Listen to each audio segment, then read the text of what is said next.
Hey everyone, I welcome you all to this webinar. I am Manish Bansal.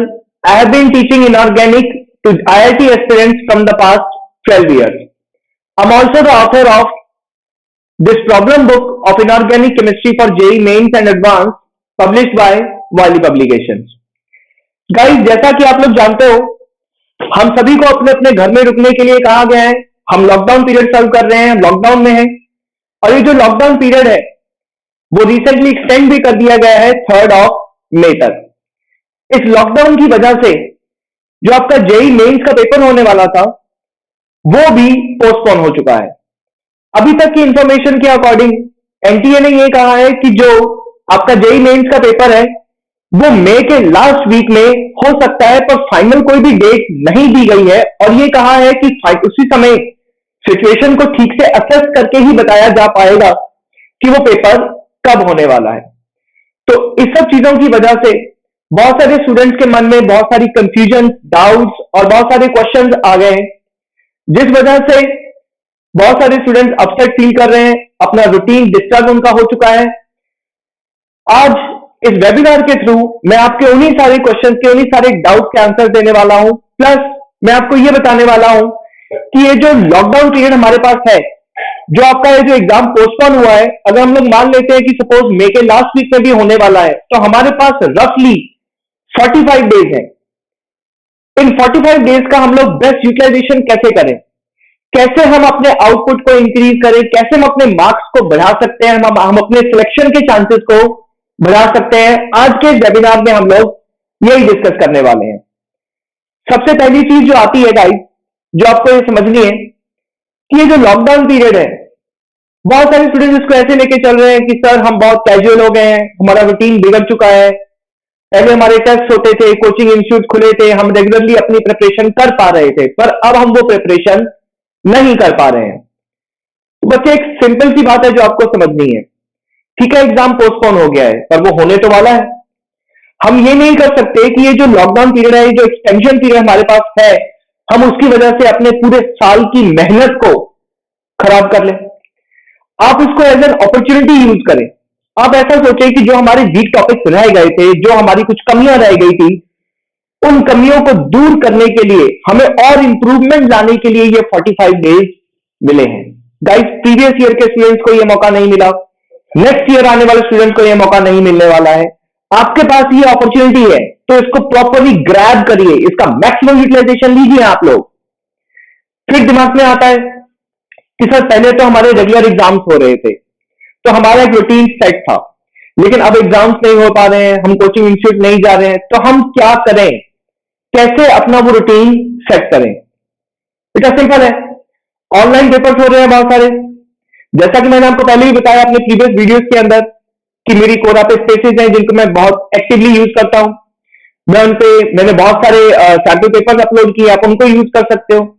नहीं तो आप किसी भी एक रिप्यूटेड नेशनल इंस्टीट्यूट का टेस्ट सीरीज ज्वाइन कर सकते हो, जैसे आकाश है, एलन है, फिटजी है, रेजोनेंस है। जो आपको ज्यादा सूटेबल लगे आप उसकी टेस्ट सीरीज ज्वाइन कर लीजिए। उस टेस्ट सीरीज में जो पेपर्स होने वाले हैं, उसका जो स्केड्यूल है, आप उसके अकॉर्डिंगली अपना डेली का टारगेट सेट करें। उस डेली टारगेट के अकॉर्डिंग आप प्रिपरेशन करें, आपका रूटीन सेट हो जाएगा। गाइस, ये सिर्फ आपके माइंड में है, आपको सिर्फ खुद को ही समझाना है कि कैसे मैं खुद को सेट करूं। फिर एक पॉइंट ये अभी आता है, अब देखो जो एक हाई रैंक स्कोर करने वाला कैंडिडेट है, जिसके स्कोर बहुत अच्छा आ रहा था, क्या आपको लगता है कि वो बच्चा भी ऐसा ही सोच रहा है? नहीं, वो घर बैठ के इस पीरियड का प्रॉपर यूटिलाइजेशन कर रहा है। तो आपको भी उसको पूरी तरह से यूज करना चाहिए। फिर आता है कि ठीक सर, यूज हम लोग कर रहे हैं, पर हम कैसे प्रिपरेशन को और हायर लेवल पर लेके जाएं, कैसे हम अपने मार्क्स में इंप्रूवमेंट लेके आए। बेटा प्रीवियस वीडियोस में मैंने ही शेयर किया था, मैंने कुछ इंपॉर्टेंट टॉपिक्स शेयर किए थे इनऑर्गेनिक केमिस्ट्री के, शायद आपने वो वीडियो देखा हो। अगर आपने वो वीडियो नहीं देखा है तो वो जो इंपॉर्टेंट टॉपिक्स थे वो मैं इस पिक्चर में शेयर कर रहा हूं, आप इन इंपॉर्टेंट टॉपिक्स को देख सकते हैं। मैंने हर एक चैप्टर के अंदर जो ज्यादा इंपॉर्टेंट टॉपिक्स थे उनको हाईलाइट किया हुआ है, आप इन टॉपिक्स को देख सकते हैं। इन टॉपिक्स के अंदर जैसे कुछ एक चैप्टर्स हैं, S block, hydrogen, P block, B block, guys इन चैप्टर्स के लिए आप लोग सिर्फ और सिर्फ एनसीईआरटी को फॉलो करें, एनसीईआरटी को वर्ड बाय वर्ड आप लोग रीड करें, और इन चैप्टर्स में से भी कुछ स्पेसिफिक टॉपिक्स हैं जो एग्जाम में बार बार पूछे जाते हैं। जैसे कि मैंने यहां पे मेंशन किया हुआ है कि हाइड्रोजन के अंदर आपसे hardness of water, properties and preparation of H2O2, इसके बारे में क्वेश्चन सबसे ज्यादा पूछता है। प्लस आप लोग मेरे उससे भी प्रीवियस वाले वीडियो में एक चीज ये भी देख सकते हैं, मैंने इसमें ये मेंशन किया था कि कौन कौन से चैप्टर्स के अंदर कौन कौन से क्वेश्चंस या कितने क्वेश्चंस आते हैं। टोटल इनऑर्गेनिक में 9 क्वेश्चंस आते हैं। मैंने उसका भी एक पिक्चर यहां पर अपलोड किया है, आप इस पिक्चर में देख सकते हो कि किस किस चैप्टर में से कितने कितने क्वेश्चंस आते हैं। गाइस जो ये टॉपिक्स मैंने मेंशन किए हैं, अगर आप सिर्फ इन्हीं टॉपिक्स को इन 45 डेज में पढ़ने की कोशिश करो तो आप इन टॉपिक्स को मास्टरी लेवल तक पढ़ सकते हो। आप परफेक्शन से इन टॉपिक्स को कवर कर सकते हो, लेकिन इन टॉपिक्स को परफेक्शन तक पढ़ने के लिए सबसे पहली चीज आपको यह ध्यान रखनी है कि ऑब्वियसली ये टॉपिक्स आपने पहले पढ़े हुए होंगे। तो आपको क्या करना चाहिए गाइस, आपको इन स्पेसिफिक टॉपिक्स के लिए क्वेश्चन प्रैक्टिस करनी चाहिए। आप लोग क्वेश्चन सॉल्व करके देखें। जिस टॉपिक के मेजॉरिटी ऑफ क्वेश्चन आप लोग सॉल्व कर पा रहे हो, ठीक, अच्छी बात है, मतलब वो टॉपिक आपका प्रिपेयर्ड है। लेकिन अगर किसी टॉपिक के क्वेश्चन आपसे ज्यादातर गलत हो रहे हैं तो समझ लीजिए वो टॉपिक आपका वीक टॉपिक है। दोबारा से उसी टॉपिक की थ्योरी को आप पढ़िए, जिन नोट्स में से आपने पढ़ा था उन्हीं नोट्स में से पढ़िए, इंस्टीट्यूट के मटेरियल में से पढ़िए, नहीं तो आप इनऑर्गेनिक की कोई टेक्स्ट बुक जो आपको अच्छी लगे आप उसमें से पढ़िए। इन टॉपिक्स की थ्योरी पढ़ने के बाद में उन्हीं क्वेश्चंस को आप दोबारा अटेम्प्ट करिए, तो आपको उसमें ज्यादा इंसाइट मिलेगी। ये जो वीक टॉपिक्स हैं ये आपके स्ट्रॉन्ग टॉपिक्स हो जाएंगे, तो ऑब्वियसली आपके इन टॉपिक्स में इंप्रूवमेंट आएगा। जो ये टॉपिक्स मैंने मेंशन किए हैं, अगर आपने इन सभी टॉपिक्स को प्रॉपरली कवर कर लिया तो 95% तक स्कोर आपका जेईई मेंस के अंदर आएगा इनऑर्गेनिक वाले सेक्शन में। तो इंपॉर्टेंट टॉपिक्स को स्ट्रॉन्ग करने के बाद, वीकनेसेस को कवर करने के बाद, कुछ और चीजें हैं जिनका हमें बहुत खास ध्यान रखना होता है। जैसे कि एक बहुत इंपॉर्टेंट चीज आती है कि पेपर को कैसे अटेम्प्ट करना है, हमारी स्ट्रेटजी क्या होनी चाहिए, या कौन सी ऐसी कॉमन मिस्टेक्स हैं जिनको हमें अवॉइड करना चाहिए। गाइस इनऑर्गेनिक में अगर कोई सबसे कॉमन मिस्टेक होती है तो वो होती है क्वेश्चन को ढंग से ना पढ़ना, या क्वेश्चन को बहुत ज्यादा स्पीड से पढ़ना, क्वेश्चन के अंदर की दी हुई कुछ स्पेसिफिक डिटेल्स को मिस कर देना। जैसे कि कई बार क्वेश्चन में दिया होता है which of the following is not correct, हम नॉट वर्ड को मिस कर देते हैं, या कुछ एक क्वेश्चन में दिया होता है which of the following is not incorrect, तो हम नॉट करेक्ट पढ़ लेते हैं, नॉट इनकरेक्ट नहीं पढ़ पाते हैं। तो भाई इन सब चीजों का आपको बहुत खास ध्यान रखना होता है। इनऑर्गेनिक के क्वेश्चन बहुत ही इजी होते हैं, उनमें बहुत ज्यादा वेरिएशन नहीं होता है, सिर्फ लैंग्वेज में कई बार चेंज हो जाता है जिस वजह से वो जो क्वेश्चन है वो हम ठीक से इंटरप्रेट नहीं कर पाते हैं और हमारा आंसर गलत हो जाता है। इसके अलावा गाइस कुछ क्वेश्चन होते हैं जो बहुत ट्रिकी होते हैं, जो दिखने में बहुत आसान लगते हैं और हम उनको ठीक से सोचते नहीं है। एग्जाम के टाइम पे हमें बहुत जल्दी होती है क्वेश्चन को सॉल्व करने की, हमें होता है कि टाइम लिमिट है तो हम क्वेश्चन को जल्दी सॉल्व करें, तो जल्दी के चक्कर में हम उन क्वेश्चन को जनरली गलत कर देते हैं। मैं आपको कुछ एक एग्जाम्पल बताता हूं ऐसे क्वेश्चंस के जो पूछे जाते हैं जेईई मेंस में और स्पेशली एडवांस में भी। आपको इस टाइप के क्वेश्चन का बहुत ध्यान रखना होता है। क्वेश्चन छोटा हो बड़ा हो उससे फर्क नहीं पड़ता है, आपको क्वेश्चन को हमेशा बहुत ध्यान से पढ़ना चाहिए। चाहे वही सेम क्वेश्चन आपने पहले भी सॉल्व कर रखा हो, वही सेम मॉलिक्यूल के बारे में हो सकता है कि वो क्वेश्चन हो जो आपने पहले सॉल्व किया हो घर पे, आपको याद भी हो, पर लैंग्वेज में एक स्लाइड चेंज आ जाने की वजह से पूरे क्वेश्चन का मीनिंग बदल सकता है और वो क्वेश्चन आपका गलत हो सकता है। तो देखिए कुछ एक एग्जांपल्स उन क्वेश्चंस के। तो गाइस देखते हैं हम लोग इस क्वेश्चन को। क्वेश्चन नंबर 1 जैसे कि यहां पर दिया हुआ है, the D orbital participating in the hybridization in the polar molecule of K3IO5 is. Guys जब इस तरह का कोई क्वेश्चन आता है आप लोगों का सारा फोकस हो जाता है K3IO5 के मॉलिक्यूल पर। आप लोग उसको सॉल्व करना शुरू कर देते हो, आपको समझ में आता है क्लियरली कि K3IO5 के अंदर 3 K प्लस होंगे और साथ में होगा IO5 माइनस 3। IO5 माइनस 3 का सबसे पहले आप लोग स्टेरिक नंबर निकालते हो जो कि लोन पेयर बॉन्ड पेयर के थ्रू निकाला जाता है। आपको बहुत सारे मेथड पता होंगे इसको हाइब्रिडेशन को निकालने के। इसके अलावा एक सिंपल सा मेथड जो मैं आपको यहाँ पे बता देता हूँ, पूरी की पूरी स्पीशीज के आप बैलेंस इलेक्ट्रॉन्स काउंट कर लो। जैसे आयोडीन के पास 7 बैलेंस इलेक्ट्रॉन्स होते हैं, ऑक्सीजन के पास 6 वैलेंस इलेक्ट्रॉन्स होते हैं, 5 ऑक्सीजन लगे हुए हैं। जो भी नेगेटिव चार्ज है उसको ऐड कर दो, टोटल आ जाएगा 40। जो भी नंबर आएगा आप उसको 8 से डिवाइड करो। 8 से डिवाइड करने पर जो भी आपका क्वोशिएंट आएगा वो होंगे बॉन्ड पेयर। आपने इसको 8 से डिवाइड किया तो हमने देखा कि आपका क्वोशिएंट आ गया 5। ये है आपके बॉन्ड पेयर। अगर कोई रिमाइंडर बच जाए, जैसे कि यहां पर तो रिमाइंडर 0 बचा है, जो भी रिमाइंडर है उसको आप 2 से डिवाइड करो, फिर जो क्वोशिएंट आएगा वो होंगे आपके लोन पेयर। तो इसके अलावा गाइस और भी कई सारे मेथड्स हैं, आप जो मेथड चाहो उसको यूज कर सकते हो। ये वाला मेथड आपको ध्यान रखना है कि जब एक से ज्यादा सेंट्रल एटम्स हो तब ये एप्लीकेबल नहीं होता। सराउंडिंग एटम में अगर हाइड्रोजन हो तो आप हाइड्रोजन के बैलेंस इलेक्ट्रॉन्स को 7 काउंट करें, तब ये मेथड एप्लीकेबल होगा। चलिए आप चाहे जो भी मेथड यूज करिए। तो यहां पर हमने देखा कि आपने सॉल्व किया तो आप कैसे भी सॉल्व करो, आपका जो स्टेरिक नंबर आएगा वो आ जाएगा 5। जब आप लोग स्टेरिक नंबर 5 कैलकुलेट कर लेते हो तो स्टेरिक नंबर 5 कैलकुलेट करते ही हाइब्रिडाइजेशन आप लोग समझ लेते हो कि sp3d आएगा। हाइब्रिडाइजेशन sp3d फाइंड करते ही आपका नेक्स्ट तुरंत कंक्लूजन होता है TBP, ट्राइगोनल बायपिरामिडल। और ट्राइगोनल बायपिरामिडल में जो डी ऑर्बिटल यूज होती है वो होती है dz²। और आपका first answer, first option match करेगा और आप बाकी ऑप्शन को तो पढ़ते भी नहीं। गाइस ये सभी के साथ होता है, जैसे हमारा कोई एक ऑप्शन मैच करने लगता है, हमको लगता है कि यार यही सही है, और वो भी जब ऑप्शन ए मैच करता है तो बाकी ऑप्शन कौन पढ़ता है। और आपको पता होना चाहिए गाइस कि ये सही आंसर नहीं है। आप इसको टिक करोगे आपको मिलेगा -1। क्यों? वो इसलिए क्योंकि यहां पर इस क्वेश्चन में एक हिंट दिया हुआ था, पोलर। हमने इस वर्ड को पढ़ा पर हमने इसको सोचा नहीं, हमने इस पर स्ट्रेस नहीं दिया, हमने इस पर ध्यान नहीं दिया। इसका क्या मतलब है? इसका मतलब यह है कि sp3d में अगर इसका स्ट्रक्चर TBP होता, TBP का मतलब था ये डबल बॉन्डेड वाले 2 ऑक्सीजन इक्वेटोरियल पर और बाकी 3 ऑक्सीजन में से O- वाले जो है 2 एक्सियल पर और 1 इक्वेटोरियल पर। ये होगा इसका TBP स्ट्रक्चर। गाइस इस पूरे मॉलिक्यूल के अंदर रेजोनेंस होने वाली है, सारा चीज आपस में कैंसिल हो जाएगी रेजोनेंस की वजह से, और इसका जो म्यू नेट आएगा वो आएगा 0। यानी ये मॉलिक्यूल होगा नॉन पोलर अगर ये TBP हुआ तो। और क्वेश्चन में हिंट गिवन है कि दिस मॉलिक्यूल इज पोलर।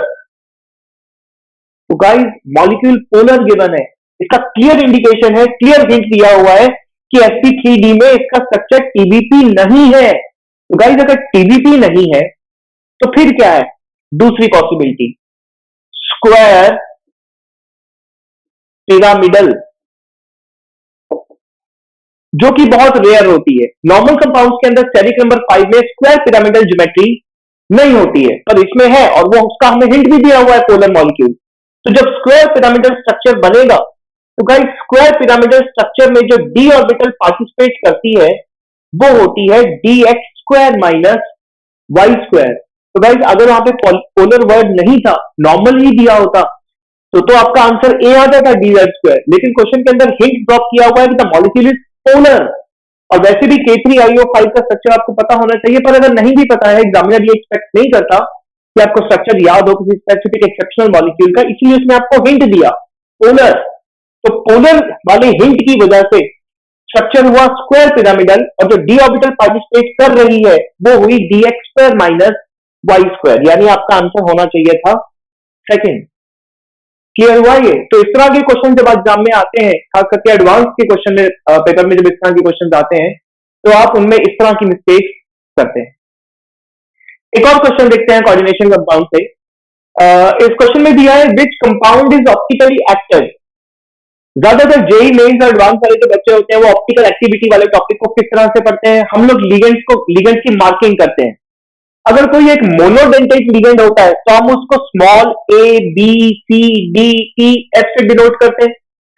अगर कोई एक बाइडेंटेट लिगेंड होता है जिसके दोनों डोनर एटम्स अलग अलग होते हैं तो हम उसको कैपिटल ए बी से डिनोट करते हैं। फिर हम उसकी एक जनरल टाइप बना लेते हैं और जनरल टाइप के अकॉर्डिंग हम उसको सॉल्व करते हैं। जनरल टाइप की अगर बात करूं तो जो ये वाला कंपाउंड आपको यहां पर गिवन है, इसकी जनरल टाइप बन गई MABCD। इस वाले की जनरल टाइप बन गई MAB होल ट्वाइस, और इस वाले की भी MAB होल ट्वाइस, और ऐसे ही इस वाले की बन जाएगी MA2BC। आप लोग जनरल टाइप बनाते हो और फिर जनरल टाइप के अकॉर्डिंग आप उसको सॉल्व कर देते हो। तो जब आप ऐसे क्वेश्चन को देखते हो तो आपको क्लियरली दिखाई देता है, अरे ऑप्शन नंबर 1 जिसमें चारों के चारों लिगेंड अलग हैं, तो M हो गया कार्बन सेंटर यानी ऑप्टिकली एक्टिव। गलत, फिर से -1 मिल जाता आपको। क्यों? देखो 1 2 3 4 में से 3 लिगेंड स्ट्रॉन्ग है, यानी स्ट्रॉन्ग की तरह बिहेव होने वाला है। निकल +2 में है, D8 सिस्टम है, यानी D में 8 इलेक्ट्रॉन्स थे। तो गाइस ये जो ऑप्शन नंबर 1 है वो तो स्क्वायर प्लेनर है ना, और जब स्क्वायर प्लेनर का केस आता है MABCD वाला, उसमें GI तो होती है और उसमें ऑप्टिकल आइसोमेरिज्म नहीं होती है। तो गाइस देखो क्वेश्चन में पूछ रहा है कौन ऑप्टिकली एक्टिव है, लेकिन इनडायरेक्टली वो आपसे पहले ये सॉल्व करवा रहा है कि कौन स्क्वायर प्लेनर है और कौन टेट्राहेड्रल है। तो कोऑर्डिनेशन नंबर 4 में डायरेक्टली सॉल्व नहीं कर सकते आप, आपको पहले चेक करना पड़ता है कि कौन स्क्वायर प्लेनर है और कौन टेट्राहेड्रल है। इसी तरह से ऑप्शन नंबर 2 को अगर आप देखोगे, वहां पर भी GLY चिलेटिंग लिगेंड है, स्ट्रॉन्ग लिगेंड भी है। निकल जो है वो +2 में है, वही D8 सिस्टम, तो वो भी कैसा बनेगा? स्क्वायर प्लेनर बनेगा। और स्क्वायर प्लेनर में उसकी जो टाइप आ जाएगी वो AB होल ट्वाइस आ जाएगी। ये भी ऑप्टिकल एक्टिविटी को शो नहीं करता, और वैसे भी आप लोग जानते हो कि स्क्वायर प्लेनर में ऑप्टिकल एक्टिविटी नहीं होती है अनटिल अनलेस लिगेंड के अंदर कोई कार्यल सेंटर प्रेजेंट हो। जब तक लिगेंड के अंदर कार्यल सेंटर प्रेजेंट नहीं होगा तो square planar compound optical activity को शो नहीं करते हैं। ऑप्शन नंबर 3 देखिए, ऑप्शन नंबर 3 में भी ये है CD+2। CD+2 का मतलब हुआ जिंक फैमिली D10। इसकी डी ऑर्बिटल पूरी तरह से फिल्ड है। डी ऑर्बिटल पूरी तरह से फिल्ड है यानी इनर ऑर्बिटल खाली होने का कोई चांस है ही नहीं है, तो ये बनेगा टेट्राहेड्रल। टेट्राहेड्रल में ये सिस्टम आ जाएगा MAB होल ट्वाइस। टेट्राहेड्रल में GI नहीं होता पर ऑप्टिकल एक्टिविटी होती है इस वाले टाइप में। कैसे? आप देखो, ये आ गया AB, ये B, यहां पर हम A यूज कर लेते हैं ऐसा। अब देखो गाइस, टेट्राहेड्रल की अगर मैं बात करता हूं तो टेट्राहेड्रल के अंदर अगर आप लोग देखो तो ये था आपका टेट्राहेड्रल स्ट्रक्चर।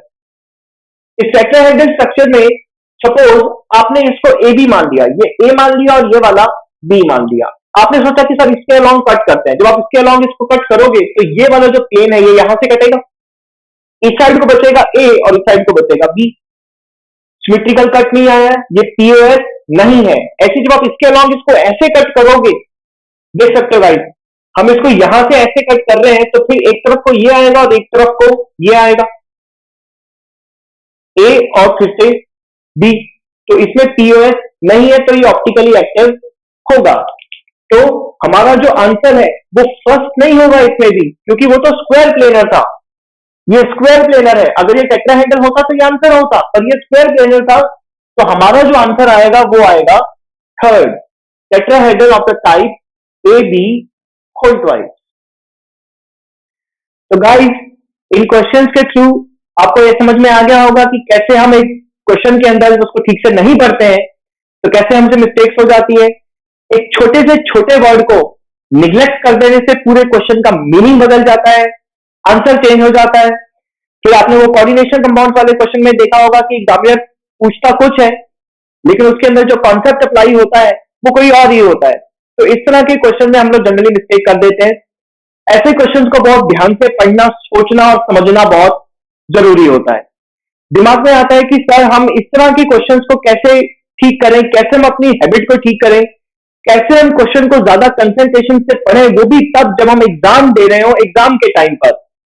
तो उसके लिए गाइस आप लोग क्या कर सकते हैं, जितने ज्यादा से ज्यादा क्वेश्चन पेपर आप लोग सॉल्व करो, जितने ज्यादा से ज्यादा मॉक टेस्ट आप लोग दो, क्वेश्चन प्रैक्टिस आप लोग करो, उतना अच्छा रहेगा।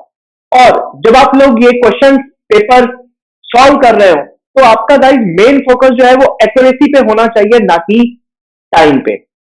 ऐसा क्यों? देखो भाई, सिलेक्शन के लिए 50 to 60% स्कोर इनफ होता है, और इतने स्कोर के लिए आपको पूरा का पूरा पेपर सॉल्व नहीं करना होता है। तो आपके पास एम्पल टाइम है, तो टाइम ज्यादा इंपॉर्टेंट नहीं है, एक्यूरेसी ज्यादा इंपॉर्टेंट है। इवन अगर आप एक बहुत हाई रैंकर स्टूडेंट है, आपको बहुत हाई स्कोर भी गेन करना है, तो आपके लिए गाइस एक्यूरेसी और ज्यादा मैटर करती है, टाइम अपने आप सेट हो जाता है। और वैसे भी जब आप बहुत सारे क्वेश्चन पेपर्स को सॉल्व कर लोगे, तो टाइम अपने आप मैनेज हो जाएगा। उसके बाद में जो मोस्ट इंपॉर्टेंट पॉइंट है गाइस, इस पीरियड में आप अपनी मेंटल हेल्थ को मेंटेन करें, पॉजिटिव रहें, अच्छी बातें सोचें। ऐसा बिल्कुल नहीं सोचें कि अब तो मैं घर से बाहर नहीं जा पा रहा हूं, मैं क्या करूं, मेरा मन नहीं लग रहा है, मेरा फोकस मेंटेन नहीं हो रहा है। बेटा, घर से बाहर तो आपको वैसे भी नहीं जाना था, एग्जाम टाइम है, आपको एग्जाम की प्रिपरेशन करनी है, आपको घर से बाहर नहीं जाना है।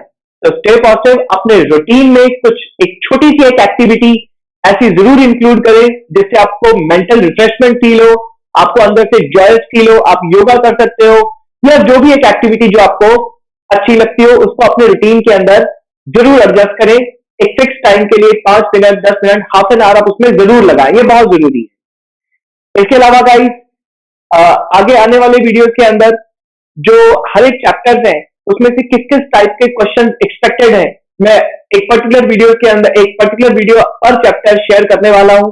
सो स्टे कनेक्टेड, आप उन वीडियोस को देखें, आपको उससे बहुत अच्छे से आइडिया लगेगा कि किस टाइप के क्वेश्चन एक्सपेक्टेड हैं। And now guys, I am open to question. अगर आपकी कोई क्वेरी, कोई डाउट रह गया हो जो मैंने अब तक एड्रेस नहीं किया हो, आप उससे पूछ सकते हैं। Thank you. I wish you all the best for your exams. Stay connected.